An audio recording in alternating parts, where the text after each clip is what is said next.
Okay, so now let's talk about food and drink.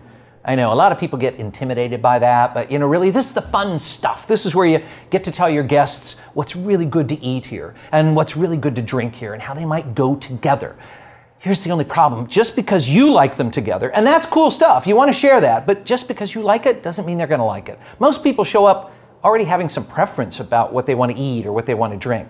So now all of a sudden your job is kind of simple. You just tell them what's for sale and they find what they want, right? Nah, I don't think so. I think what you can do is you can start to give them descriptions of things that you think are really fun together. And when you describe them, make them sound good because they are good, right? I mean, you work in a nice joint, right? So here you go. Use words like light and heavy. Everybody agrees on light and heavy. Some of these words, we have trouble with, but light and heavy, I know what a light dish is. Like shrimp is usually kind of light, or a salad is kind of light, and a cocktail like a mojito or something like that, with soda in it or whatever. That's a light drink, right?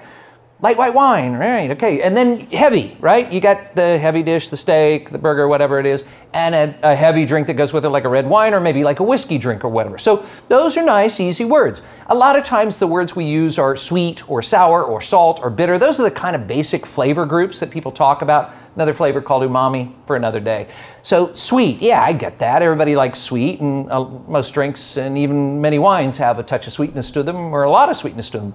Or sour. Now, sour is not a word that people really like to hear. So you know what we say instead? We say it's tangy, a little tart, refreshing. Yeah, those are words that people like. And salt, I mean, even salt shows up in some of our drinks on a salt rim or what have you, right? So let's think about some of the combos we could then go with. Burger and beer. I mean, that's pretty classic, right? But here's why it works. The burger is kind of rich and maybe it's a little fatty and oily and a little heavy. And then beer, well, beer is not heavy, but what does beer have? Bubbles, little scrubby bubbles that kind of come in and clean up that oiliness, the richness of the burger, and make it taste good again every time you take a new bite. Or, I don't know, steak and red wine, right? Heavy. Now heavy goes, instead of something light and bubbly and effervescent, heavy goes with heavy, red wine, right? So the heavy and the heavy kind of match each other and neither one overpowers the other. And then the classic chips and salsa and margarita.